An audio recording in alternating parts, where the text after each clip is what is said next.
All right, thank you, Mark, for that introduction. And thanks to RMAG for this opportunity to present today. No one mentioned it, but happy 100th birthday to RMAG. Also, congratulations to all the award winners, well done. And finally, thanks to those of you attending on your screens at home or in your office. I have a 40-year career as a petroleum geologist, yet here I am giving a talk on log evaluation. So how did that happen? This slide shows you the big transformation to unconventional resource plays that occurred around mid-2009. By the time my employer decided to get on board with unconventional oil, I needed some way to catch up and then keep up with an industry that had a significant head start.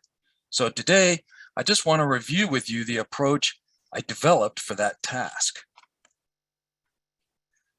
The key insight that drove my project was that sweet spots in unconventional plays are reservoir anomalies. And if unconventional sweet spots are formed by anomalous reservoir properties, we should be able to locate those sweet spots by identifying anomalous responses in wireline log data. It turns out that information theory is an excellent tool for this type of anomaly detection. The talk is divided into 3 parts, basically how, what, and why. I tried to figure out how to do 2 out of 3 of these, but I can't. So I'm forced to approach the presentation with a Mississippi River model. My coverage of the topic will be a mile wide and an inch deep. Broadly, I'll first introduce information theory and then show how I applied it to our Middle Bakken case study. Then finally, I will try and show why I think this approach is useful. Now, I do have this curious fish icon to let you know where I skip some slides that cover deeper dives into the ideas. I don't think there'll be time for you to ask questions because let me admit right now, this presentation is dense with new concepts and a lot of data in support. I hope you will stick with me until the discussion on property appraisal, which is starred there at the end of the outline. I think you'll find that an interesting conclusion. All right, on to information theory. In information theory, information itself has a specific definition. Information only exists if I tell you something you don't already know or can't predict. Predictable data are superfluous. Anomalous data are substantive. Substantive data alert you to the fact that the probability of a predicted outcome is not valid. Now, in this Google search example, I type the letter A, and the Google search engine predicts Amazon. If indeed I'm looking for Amazon, then the letters M-A-Z-O-N are superfluous. The prediction is already correct. Typing those letters adds data, but not information. In this example, if I type P, it does add information because it tells us that the Amazon prediction was not correct. So P, in fact, here represents substantive data. We can adapt this binary example to our purpose in log evaluation by applying it to crossplot data. In the crossplot on the left, a baseline in the low response data represents the distribution of a predictable and superfluous trend. That's the blue line. Data that fall off the baseline, here in red, represent a separate distribution of substantive information. And you can see that distribution on the right. Information content increases with greater distance from the baseline. So for log evaluation, substantive data with high information content represent anomalous reservoir properties that produce sweet spots, and they are our targets. Let me just add 2 additional points here. 1, this analysis is probabilistic because the distributions overlap. we don't always know where trend data stop and anomalous data begin. And 2, information content only identifies the substantive message. The meaning of the message requires an interpretation based on domain expertise. So, speaking of domain expertise, we can now move into our application of information theory to reservoir characterization. I calculate 5 reservoir elements that are necessary to define unconventional sweet spots with sufficient accuracy for correlation to EUR without recovery factor. These are hydrocarbon saturation, effective porosity, reservoir quality based on pore structure, shale volume, and of course, target thickness. The next part of the talk will give a brief description of each parameter. I'll begin my discussion with the parameters that are used to define deliverable hydrocarbon pore volume, which is the set of circles on the left side of the diagram. I begin with the resistivity anomaly and interpretation for hydrocarbon saturation. Excuse me. Along the top, there are 5 samples with increasing porosity from left to right. 3 samples with red boxes are 100% water wet. Samples A and B, however, have hydrocarbon saturation. You can see those 2 here shown with green. At the bottom left, you find a porosity resistivity cross plot showing that the water wet samples, the red circles, define a low response baseline. Samples with hydrocarbon saturation are anomalous, and increasing distance from the baseline indicates higher hydrocarbon saturation. Now, I started here with the resistivity anomaly because most of you will be familiar with the concept already. I mean, really, it's basically a picket plot, which is in reality a baseline and anomaly calculation. I've simply reversed the axes to a correct independent-dependent variable relationship for our info theory analysis. Note then that this analysis removes porosity variation from the saturation calculation, and I use an Archie n equals 2 for that interpretation. The porosity anomaly and interpretation for effective porosity can be explained with a similar model. Again, there are 5 samples shown at the top. Here, however, with increasing shale volume from left to right. 3 samples with red boxes have log porosity due to shale content only. Samples A and B have effective porosity due to an additional, let's just say intergranular component. At the bottom left, this time you see a V shale versus porosity cross plot. It shows the samples with only shale porosity, again, the red circles, define a low response baseline. Samples with effective porosity are anomalous, and increasing distance from the baseline indicates higher effective porosity. Note also that even though these 2 samples have the same total porosity, sample A has higher effective porosity because it's farther from the baseline. The analysis removes clay effects from our calculation of porosity, and the interpretation is a simple delta measurement of each sample from the baseline. Note here that these 2 evaluations are totally transparent. If we agree on our placement of the baseline during analysis, we can't disagree later on our interpretations. So now we move into an area of metadata.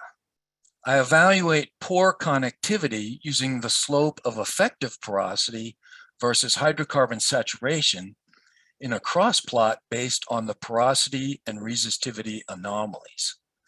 that slope becomes a scaling factor defined as RQ to indicate reservoir quality. We assume an irreducible water saturation here, typical for most unconventional plays, such that SW is only controlled by pore surface area. In each case, we're asking the question, what happens to hydrocarbon saturation when we double Phe? Let's start with the example in the upper left here in green. If the slope remains constant, then I assume the pore size is constant because there's a constant surface area. And there is no change in pore connectivity, so RQ equals 1. In the middle example, in red, if the slope increases, then the pore size is probably becoming larger. There's less surface area, and there's a likely increase in pore connectivity, so RQ equals 1. Now, in the bottom example, in purple, if the slope decreases, then the pore size is becoming smaller because there's more surface area. And there is an assumed decrease in pore connectivity, so RQ is less than 1. I'm showing here for each one of these that I can use the RQ factor to rescale the effective porosity parameter to a value I call Phes. And that simply means a scaled Phe. Phes quantifies deliverable pore volume based on these assumptions I've described about pore connectivity. And there's more discussion of that next. First, some quick background here. I'm presenting two ideas based on a comparison I made between the calculation of effective porosity from a professional petrophysicist, labeled here, of course, Pro-Phe, with the RQ scaled effective porosity, Phes, from information theory. I admit this is getting a little bit in the weeds, but I have to make this point. So on the slide, the two plots on the top here, 1 and 2, we're looking at data-supported observation. In plot 1, I'm showing a conclusion derived from the 10-well comparison. It shows that as RQ increases along the x-axis, the ratio of Phes to Pro-Phe also increases. Phes equals the Pro-Phe when RQ reaches its max at 2.5 up here. Now I've extracted two samples, A with low reservoir quality and B with high reservoir quality, to help you follow how this works. In plot 2, I placed samples A and B in a real data set from one of our comparison wells, showing that each of these samples was also measured with a Pro-Phe equal to 10%. Yet sample A has a low Phes, whereas sample B has a high Phes. To me, this is a striking difference, and it's based purely on pore connectivity as measured by RQ. Why? On the bottom here in plots 3 and 4, I offer a hypothetical interpretation of those observations. In plot 3, I suggest that as pore connectivity RQ increases, the ratio of residual oil saturation to original oil saturation decreases. Plot 4 shows a rough pore scale model of this hypothesis.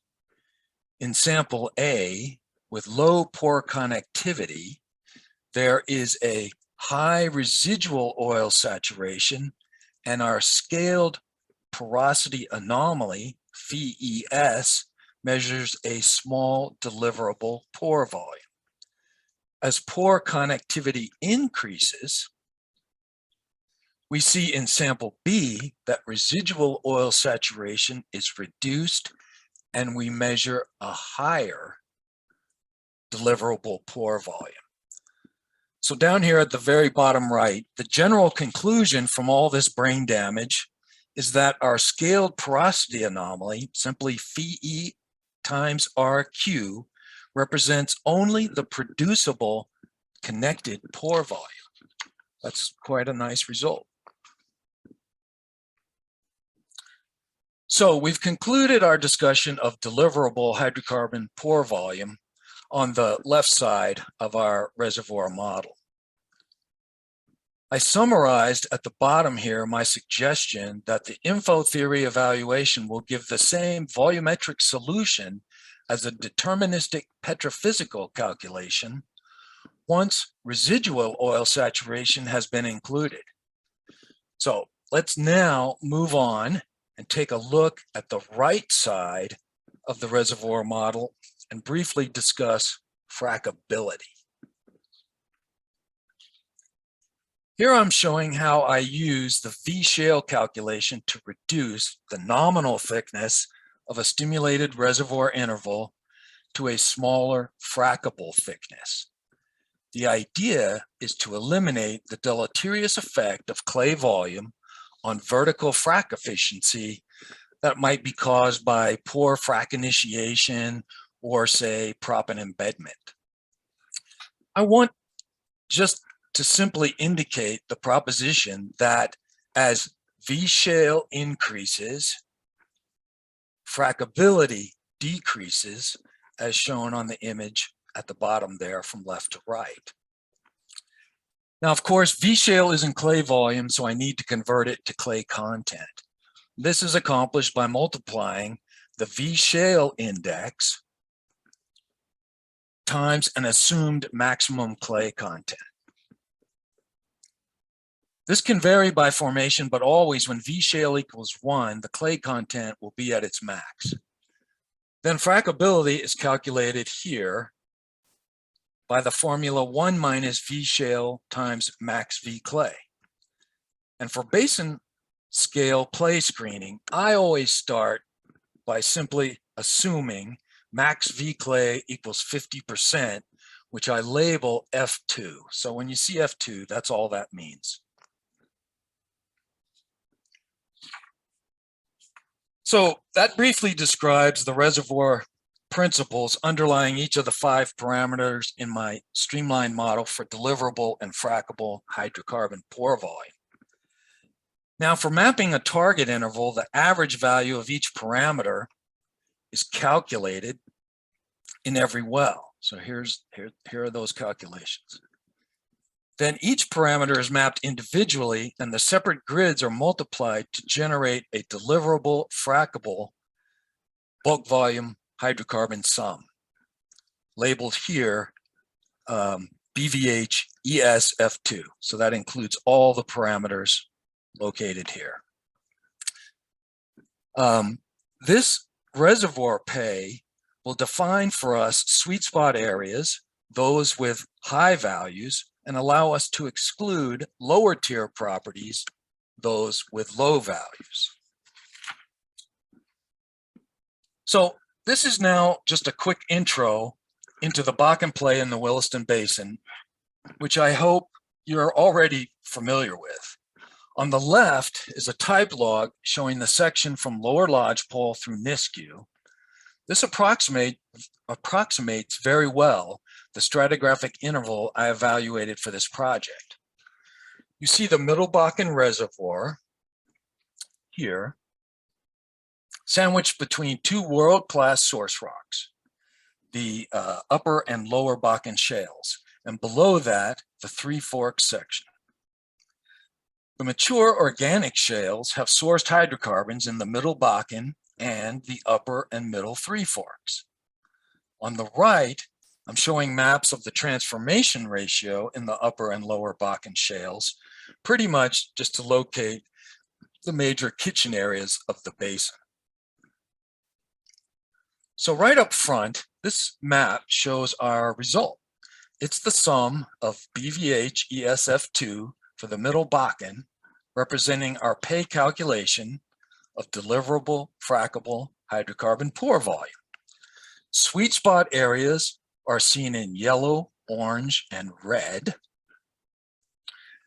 I will first describe the variation in this map by looking at a 6-well stratigraphic cross-section from west to east. That's this right here. The section is placed to look at the transition in reservoir quality from poor to marginal to sweet, poor to marginal to sweet, and then from sweet to marginal to poor across the central part of the play. The wells are labeled with a number and a description, and the description suggests the location either on the west or east side of the sweet spot and the reservoir quality, either poor, marginal, or sweet. So there's the list of wells right there. All right, well, here's our stratigraphic cross-section of the Middle Bakken target interval with interpretations of the various reservoir parameters in separate tracks that are identified in the prominent header legend at the top of the slide right here. Most of the reservoir variation in the variation is subtle in this display, but the transition from poor to sweet pay is obvious in track 6, which is this one. Also indicated with this big fat green arrow, which shows the BVH ESF2 pay calculation. Note that the two sweet spot wells have significantly better development of deliverable frackable hydrocarbon pore volume indicated by the smiley face icons. So here's a question. Is this cross-section useful? Well, yes, for a quick look at what's my reservoir, but not so much for understanding the details of why. We'll make a closer study of the parameter variation from well to well by looking at the interpretation dashboards from our info theory analyses. So before we do that, I just want to emphasize two unique characteristics of the information theory process that contribute to the success of our Bakken case study. First, each analysis represents a location-specific reservoir model using data from that well only. Second, all data used in the analyses are indexed. The indexed calculations in every well are individual but standardized, thus ensuring that the results are comparable from well to well over any extent for basin scale play assessment.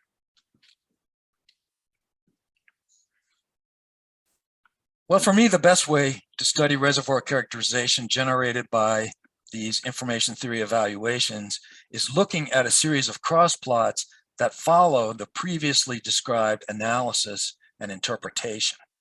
So here I want to emphasize the indexing of this process. This starts with our porosity anomaly calculation seen at the left of these three plots, this one.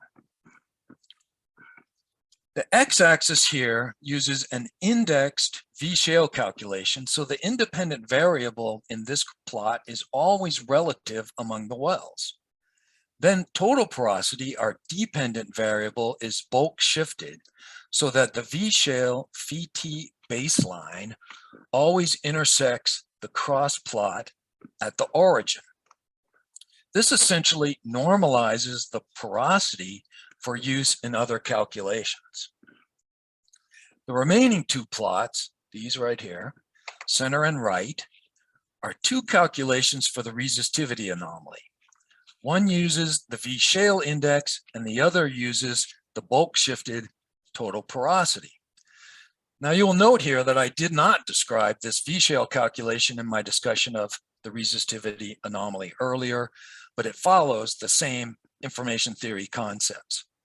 And by adding a V-shale baseline to the evaluation of anomalous resistivity, we eliminate the effects of clay conductivity on our hydrocarbon saturation estimate. So I'm only going to show one comparison of the analytical portion of the dashboard to emphasize the location-specific index character of the analysis. So here we're looking at the data from the 2 sweet spot wells in the Middle Bakken cross-section. Let me just show you how this works. Well number 3 is the west sweet spot well. And so here are those 3 interpretations: porosity anomaly and 2 for saturation anomaly. Then below that, we're looking at well 4, the east sweet spot well, again with porosity anomaly and the 2 V-shale anomaly, the 2 resistivity anomaly calculations. So you should compare each one of these vertically.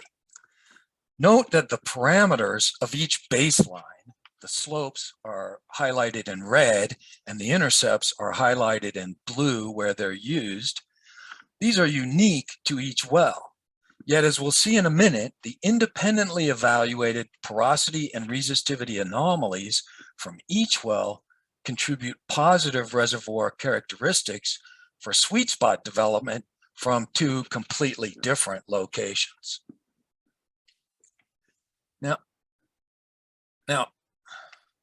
Sorry, skip 2 slides.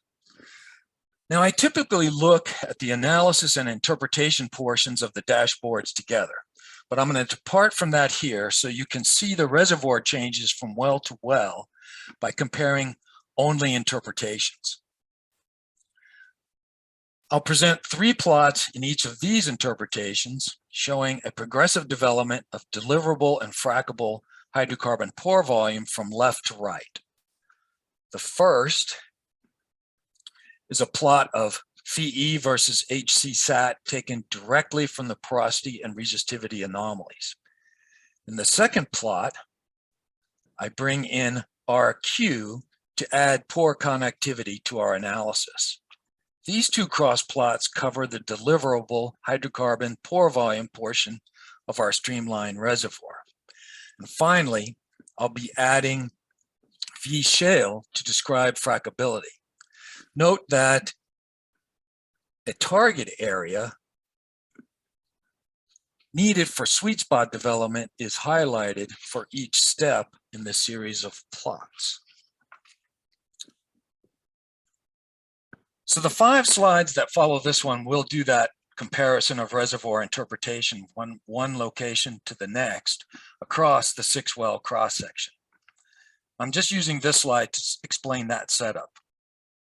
Each comparison will show the interpretation of 2 wells with one dashboard placed above the other, just like we did for the analysis dashboard comparison.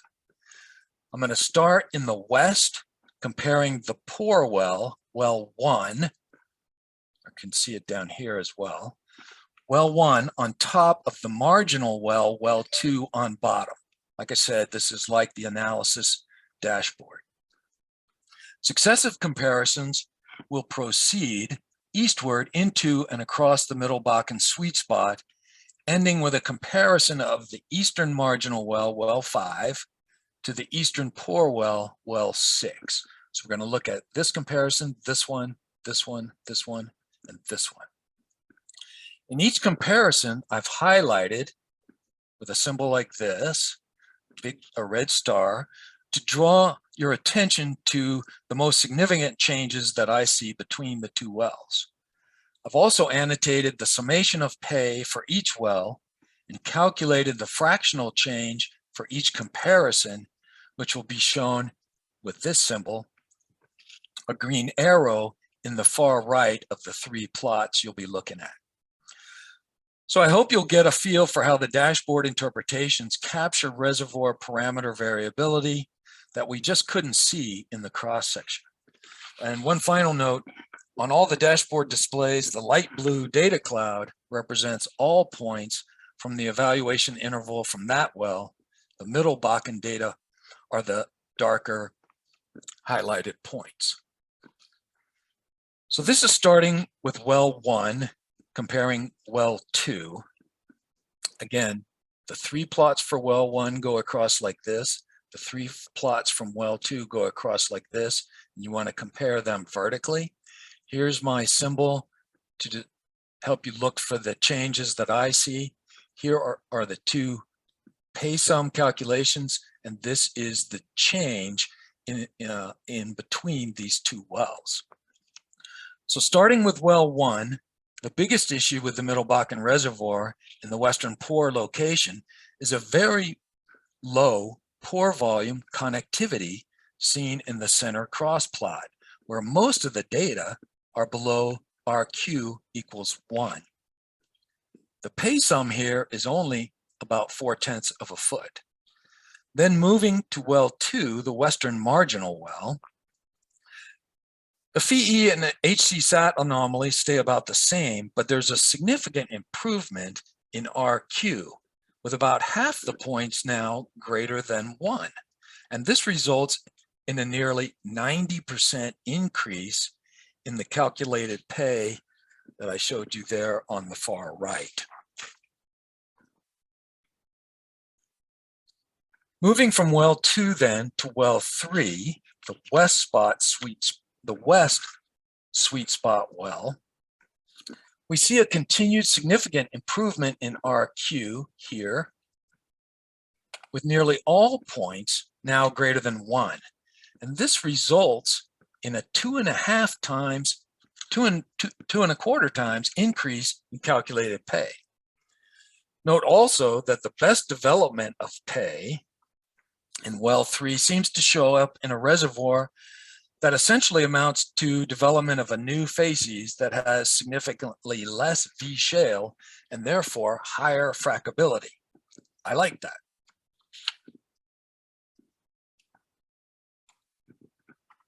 Here our comparison now of well 3 to well 4 is basically looking at the core of the Middle Bakken play, because we have the west and east sweet spot wells together.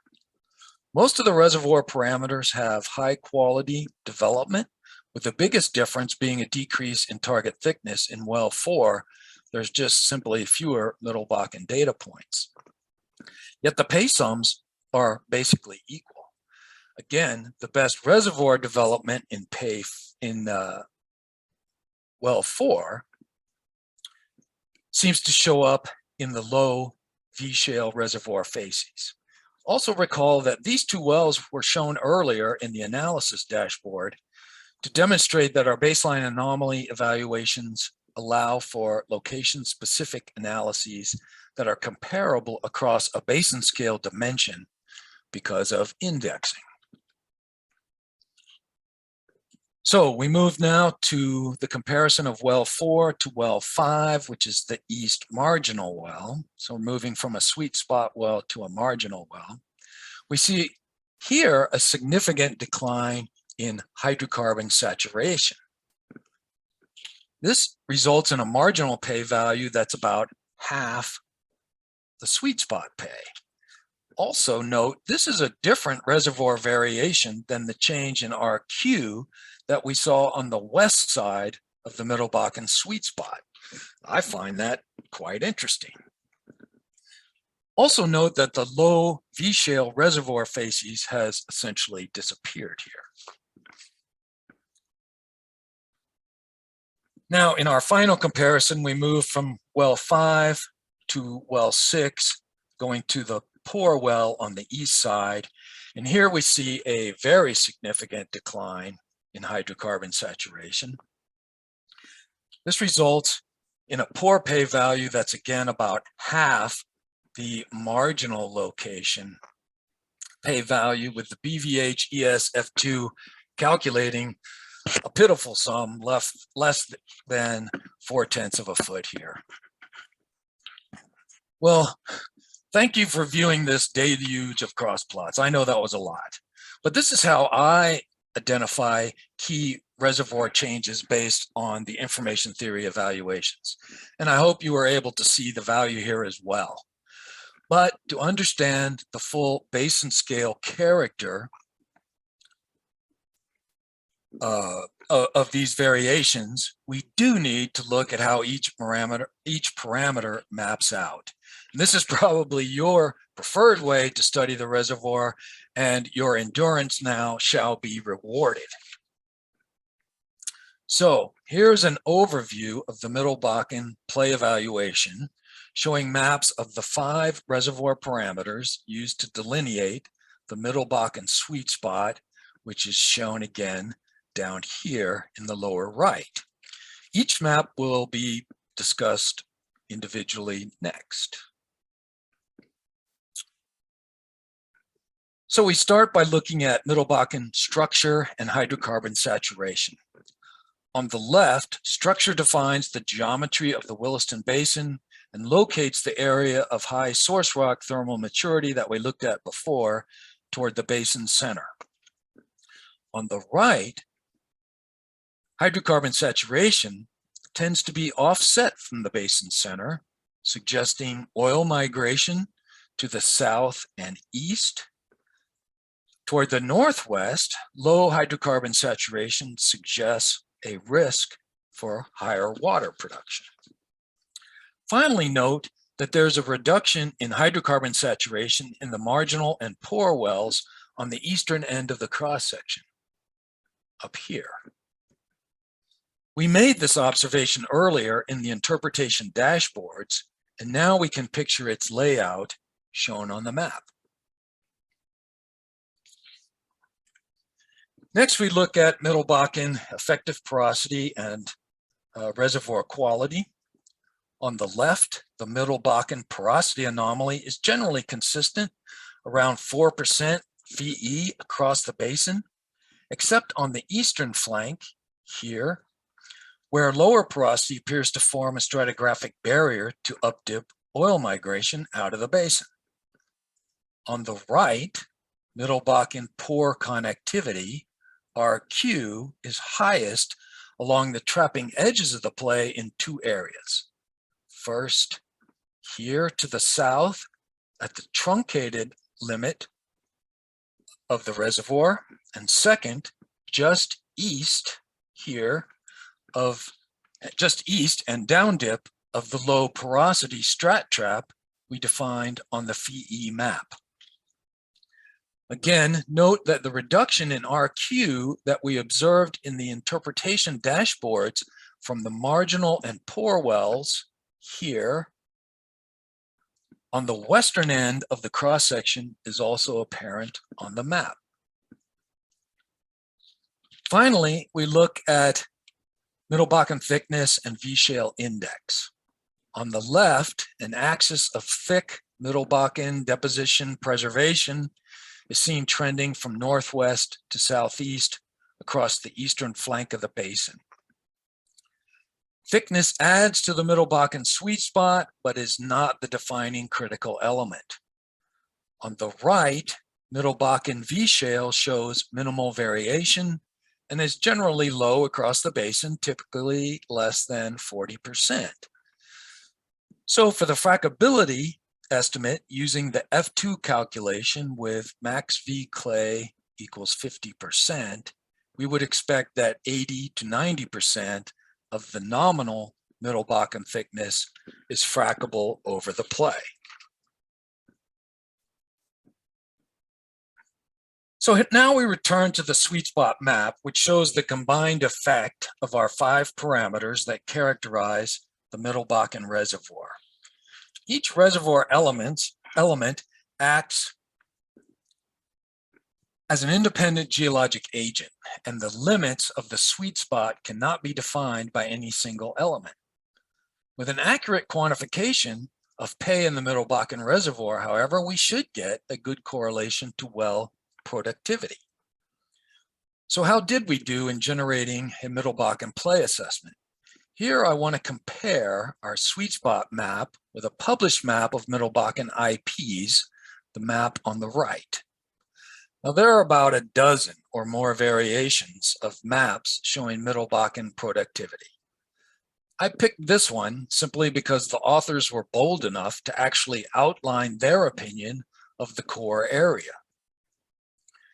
I suggest there's a pretty good correspondence between both their core area limits and their play boundary to specific pay criteria seen on our map.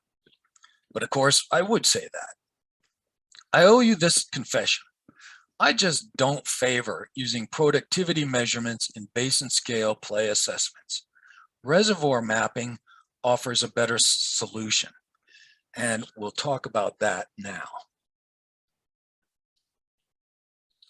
So next we'll look briefly at this issue by comparing the average Middle Bakken reservoir calculated in our vertical well database from the map on the left to the average horizontal well EUR from 10 play evaluation areas using data from the map on the right.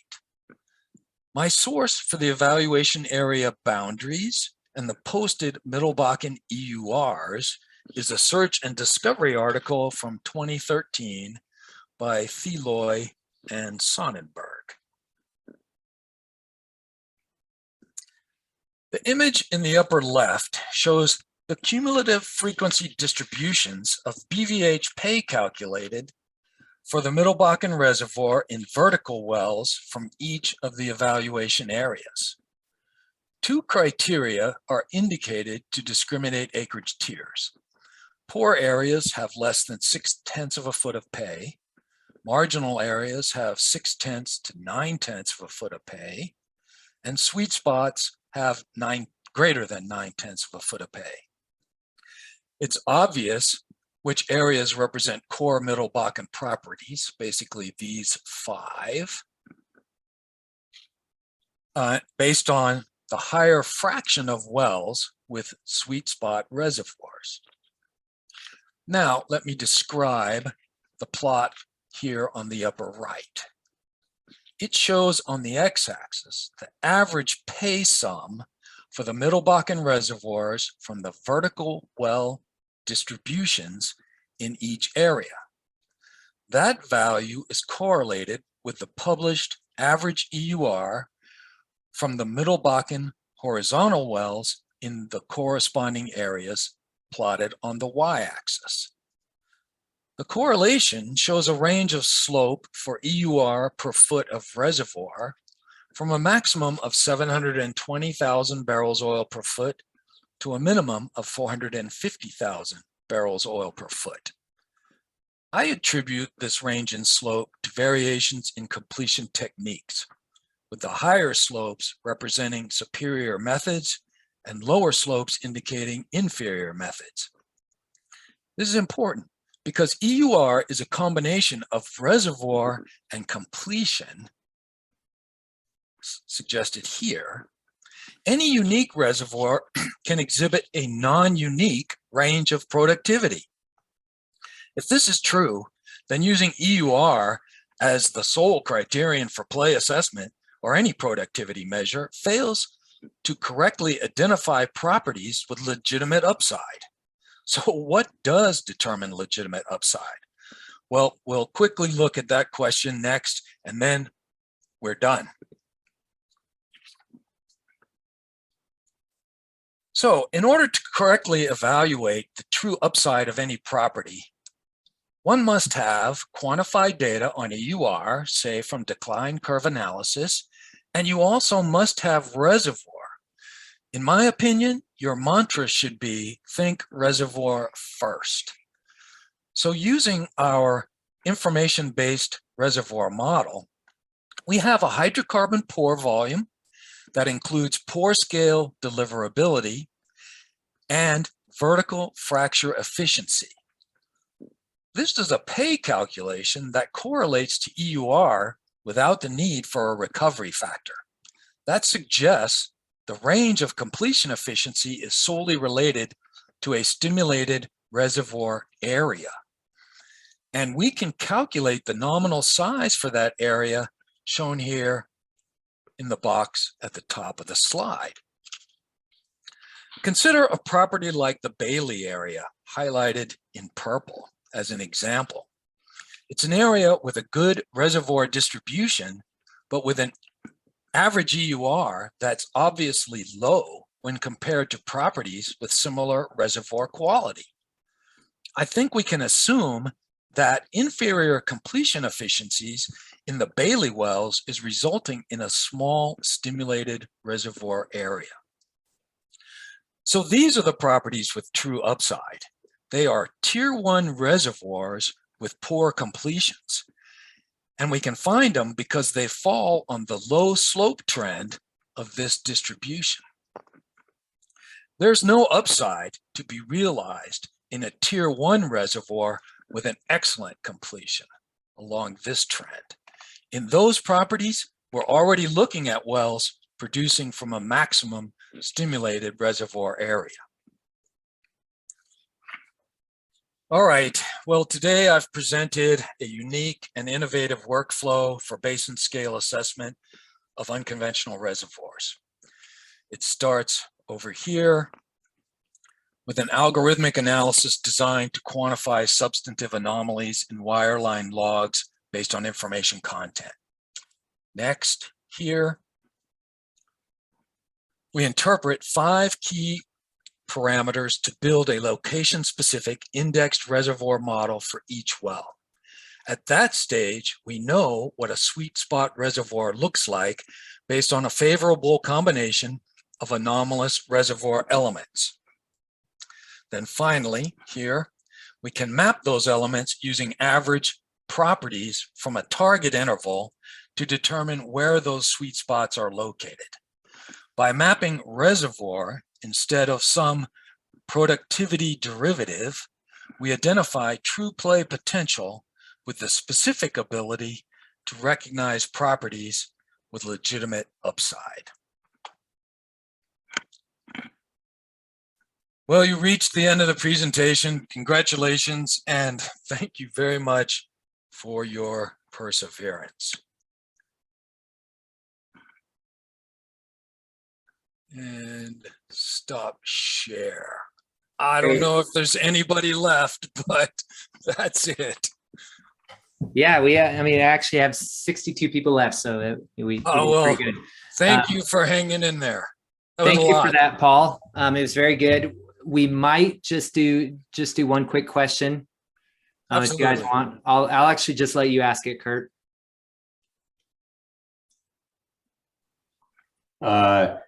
Put you on the spot here. Sorry. Can you hear me? Yeah, we hear you. Cool. I think probably my question is about, it's a great talk, awesome subject, and I like the approach.